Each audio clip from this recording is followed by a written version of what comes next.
Halo pecinta film Donghua. Kali ini Mimin akan bawain alur cerita film Renegade Immortal versi novelnya ya. Yang pasti Mimin ambil episode setingkat dari filmnya yang lagi tayang. Tanpa berlama-lama lagi, yuk langsung masuk ke alur ceritanya. Hello bes, Ara lanjutin ke cerita selanjutnya ya. Tapi sebelum itu seperti biasa, Ara ucapin terima kasih banyak yang udah subscribe, nonton, like, dan komen. Semoga kalian semua sehat selalu dan dilancarkan rezekinya. Amin ya robbal alamin. Di episode sebelumnya, setelah berhasil menyingkirkan formasi yang dibuat Qian Feng di tengah perjalanan, Du Tian dan Wang Lin melanjutkan perjalanannya untuk kembali ke Sekte Pemurnian Jiwa. Begitu sesampainya di Sekte Pemurnian Jiwa, Du Tian langsung membawa Wang Lin ke dalam gua untuk berkultivasi dan menyerahkan tas penyimpanannya yang berisi batu giok surgawi untuk diserap Wang Lin. Sedangkan Du Tian menjaga Wang Lin dari luar gua. Pada saat ini Wang Lin duduk dalam posisi lotus di dalam gua dan mengeluarkan tas yang diberikan Du Tian kepadanya. Setelah memindainya dengan indera keilahiannya, ekspresinya menjadi aneh. Dia tahu bahwa Du Tian telah mengambil banyak batu giok surgawi, tetapi dia tidak tahu jumlah pastinya. Setiap kali sekte-sekte itu menyerahkan batu giok surgawi, Du Tian akan langsung memasukkannya ke dalam tas ini. Sekarang setelah dia melihatnya, dia tidak dapat menahan perasaan terkejut. Tas kecil ini berisi lebih dari 100 kali giok surgawi yang kudapat dari alam surgawi. Tidak heran Sekte Pemurnian Jiwa ini memiliki begitu banyak kultivator transformasi jiwa. Mata Wang Lin memerah. Ia menggoyangkan tas itu dan kemudian sejumlah besar batu giok surgawi mengelilinginya. Dalam sekejap gua itu dipenuhi dengan energi spiritual surgawi yang kaya. Ini hanya sebagian dari apa yang ada di dalam tas. Wang Lin dengan hati-hati menyimpan tas itu dan mulai berkultivasi untuk menyerap energi spiritual surgawi. Energi spiritual surgawi membanjiri tubuhnya dan mulai memurnikan energi spiritual di dalam dirinya. Wang Lin telah mengalaminya sebelumnya, jadi dia dengan mudah memulainya lagi untuk memulai terobosannya ke tahap transformasi jiwa. Saat sejumlah besar energi spiritual surgawi memasuki tubuhnya, semua energi spiritual di dalam dirinya mengembun menjadi sebuah lingkaran yang berbentuk seperti bola. Bola ini seperti inti emas seorang kultivator, tetapi perbedaannya seperti langit dan bumi. Langkah pertama menuju tahap transformasi jiwa adalah menyempurnakan tubuh sepenuhnya sehingga mampu menahan kekuatan energi spiritual surgawi. Sedangkan langkah kedua adalah jiwa asal seseorang berpindah dari yang tidak berwujud menjadi berwujud. Meskipun tidak dapat menggantikan tubuh fisik, jiwa asal jasmani beberapa kali lebih kuat dan memiliki kemampuan untuk melindungi dirinya sendiri. Cara melihatnya seperti ini. Jiwa yang baru lahir itu seperti bayi, dan jiwa asal adalah bayi yang tumbuh menjadi pemuda. Selanjutnya yang ketiga, tahap transformasi jiwa membawa perubahan misterius. Pada tahap ini jiwa asal jauh lebih kuat daripada jiwa asal pada tahap pembentukan jiwa. Waktu berlalu dengan lambat. Sejumlah besar batu giok surgawi di tasnya telah diserap, dan di sekelilingnya terdapat bekas-bekas batu giok surgawi yang telah berubah menjadi debu. Bola energi spiritual itu retak pada hari ini, dan kekuatan hisap yang kuat keluar dari retakan tersebut.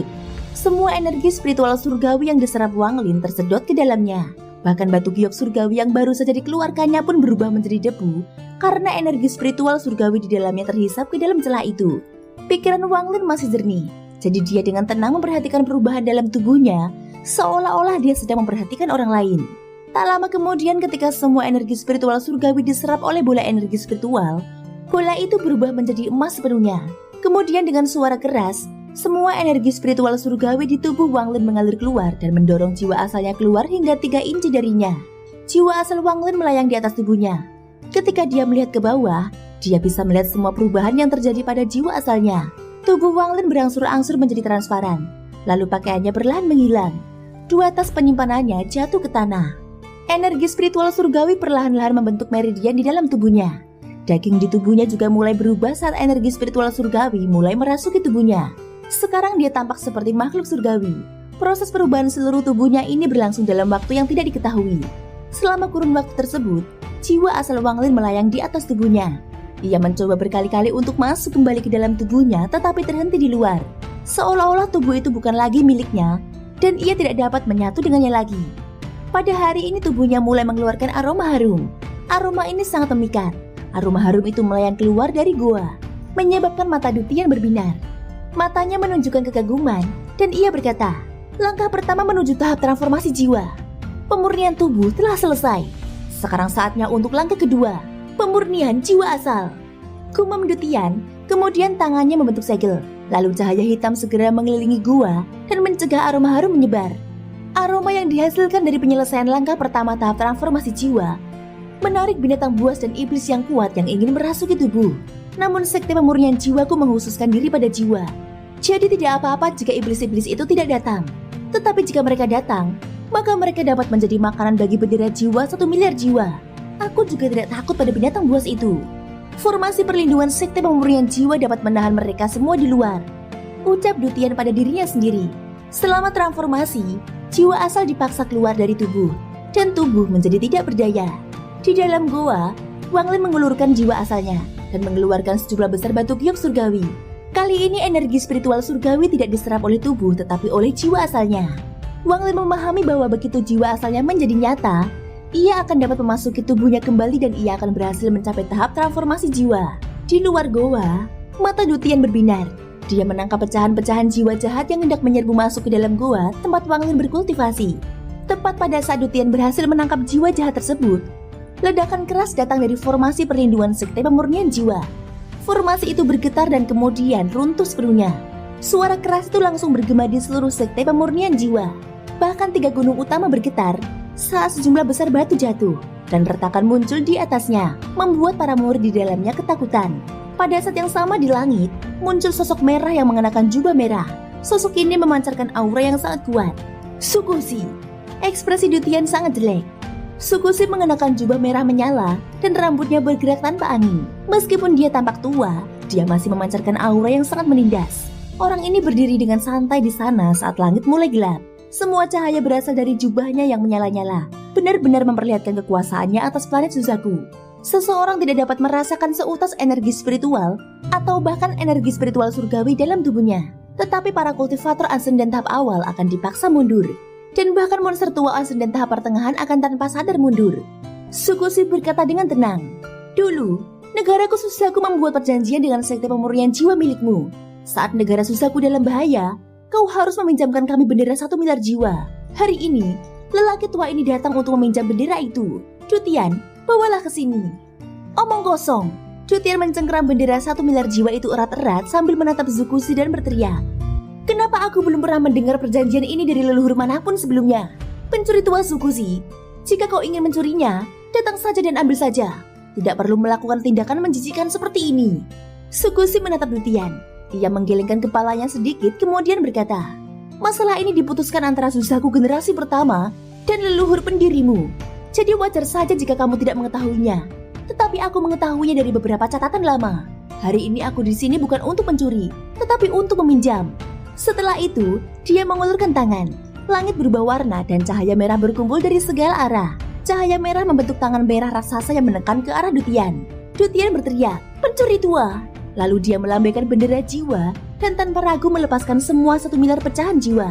Selain jiwa keempat, 35 jiwa primer yang tersisa juga dikirim keluar. Segala sesuatu yang berjarak 100 km ditutupi oleh serpihan jiwa. Jeritan dan teriakan mereka memenuhi area tersebut. Suara gabungan dari 1 miliar pecahan jiwa itu lebih kuat daripada harta gelombang suara apapun. Bumi dalam jarak 100 km mulai bergetar dan gunung-gunung di sekitarnya runtuh. 35 jiwa utama dari pecahan 1 miliar jiwa semuanya memiliki ekspresi ganas saat mereka mencabik-cabik tangan merah itu.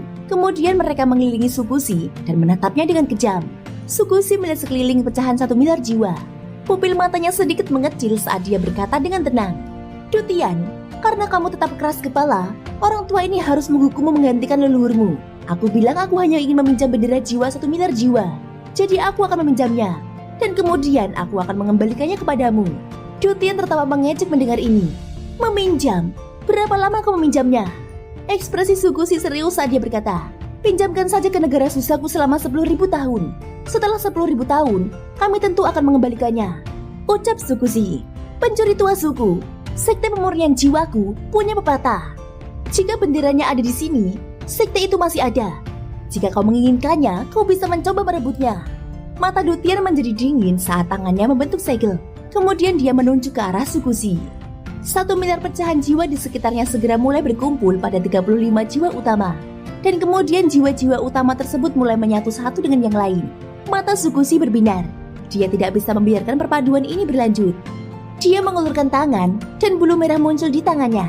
Dia mengarahkan bulu itu ke depan. Lalu tiba-tiba bulu itu mulai terbakar dan mengeluarkan cahaya hantu. Apa Susaku suci? Suara kuno Sukushi menggelegar dari mulutnya. Bulu yang terbakar itu bergetar dan tiba-tiba runtuh. Gelombang api mulai menyebar dengan bulu sebagai pusatnya dan segera menutupi area sekitar sejauh 100 km. Kekuatan api ini tak terbayangkan. 3 gunung sekte pemurnian jiwa berubah menjadi cairan kental hitam. Namun cairan ini dengan cepat berubah menjadi gas. Bahkan gua tempat Wang Lin berada pun ikut hilang. Dan Wang Lin pun ikut menghilang bersama gua itu. Seluruh sekte pemurnian jiwa menghilang dari planet Susaku. Ratusan murid dan bahkan 3 tetua formasi jiwa yang bersembunyi di 3 cincin emas tidak dapat lolos dari malapetaka ini. 35 fragmen jiwa utama yang akan menyatu juga dikelilingi oleh api. Gas hitam melayang dari tubuh mereka dan mereka semua memiliki ekspresi kesakitan di wajah mereka. Api suci Susaku. Wajah Dutian sangat jelek. Ada 3 batu gio kuno yang mengambang di sekelilingnya. Mereka menghalangi api. Pada saat ini ekspresi Sukushi tenang saat dia berkata perlahan, Dutian, surga itu adil. Awalnya aku tidak ingin melakukan ini, tetapi kamu memaksaku. Dutian menarik nafas dalam-dalam. Ia menggigit ujung lidahnya, meludahkan seteguk besar darah, dan duduk dalam posisi lotus. Kemudian tangannya membentuk segel dan dia berkata, Jiwa melarikan diri. Dutian bukanlah nama aslinya, melainkan nama Tao yang diberikan oleh gurunya. Ia pernah memberitahu Wang Lin bahwa setiap pengguna bendera jiwa memiliki cara yang berbeda dalam menggunakannya, dan metode khususnya adalah melarikan diri. Ke-35 jiwa utama itu melepaskan cahaya hijau dan kemudian menghilang dari dalam api. Ketika mereka muncul kembali, mereka berada di hadapan Dutian. Apa ini? Sukushi terkejut. Fusi. Dutian memuntahkan lebih banyak darah. Kali ini darah ini mendarat di salah satu jiwa utama. Kemudian, dalam sekejap 34 jiwa utama lainnya menyatu dengannya. Dalam sekejap mata, aura yang dapat menandingi Sukushi muncul, dan langit tampak terbelah 2. Sisi kiri berwarna merah menyala, melambangkan Sukushi. Sisi kanan berwarna hitam, melambangkan jiwa ascendant tahap akhir yang dibentuk oleh 35 jiwa utama dan 1 miliar fragmen jiwa. Saat pecahan jiwa itu muncul, ia melambaikan tangannya, mendorong semua api yang ada di sisi kanan dan sisi kiri. Seperti langit, tanah terbagi antara hitam dan merah.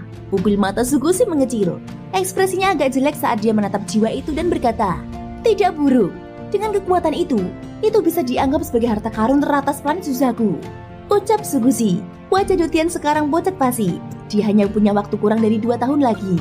Dan sekarang, setelah dia menggunakan teknik fusi bendera jiwa, dia hampir kehabisan waktu. Dia berbisik pelan. Bunuh dia.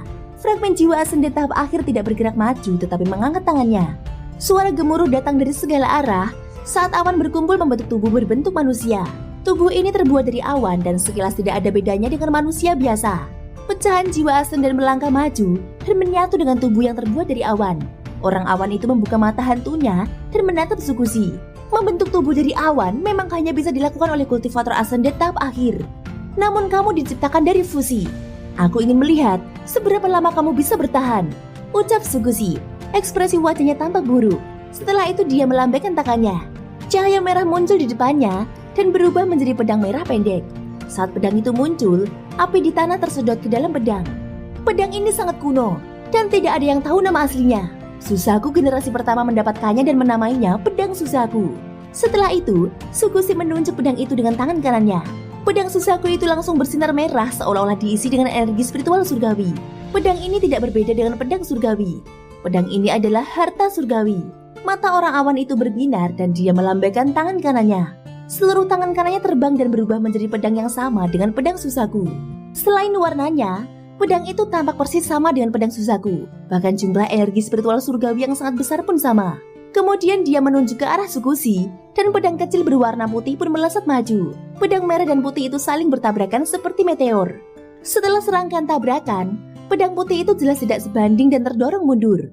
Namun pedang merah itu terkena serangan dari energi spiritual surgawi pedang putih yang kuat. Jadi kecepatannya melambat.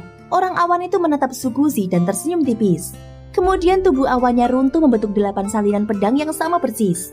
Masing-masing berisi sejumlah besar energi spiritual surgawi. 8 pedang melesat sekaligus. 3 di antaranya mengejar pedang Susaku dan 5 sisanya menuju Sukushi. Ekspresi Sukushi tampak buruk saat dia mundur beberapa ratus kaki.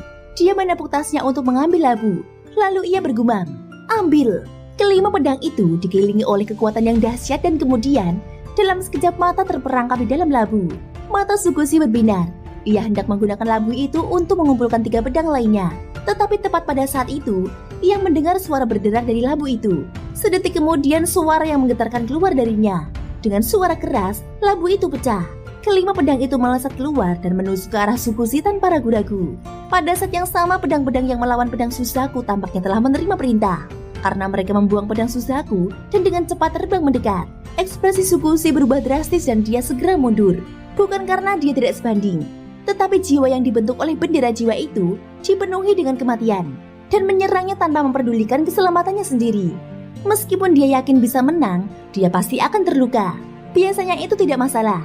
Tetapi saat ini dia juga tidak punya banyak umur. Jika dia terluka di sini, umurnya akan berkurang. Hal penting lainnya adalah bahwa pertempuran kedua dengan klan abadi terabaikan telah dimulai. Jika Sukushi terluka di sini, itu akan sangat disayangkan. Thank you guys sudah mendengarkan ceritaku di episode kali ini sampai akhir. Ikutin terus kelanjutan episode berikutnya ya. Semoga hari kalian menyenangkan. Sampai jumpa dan bye-bye.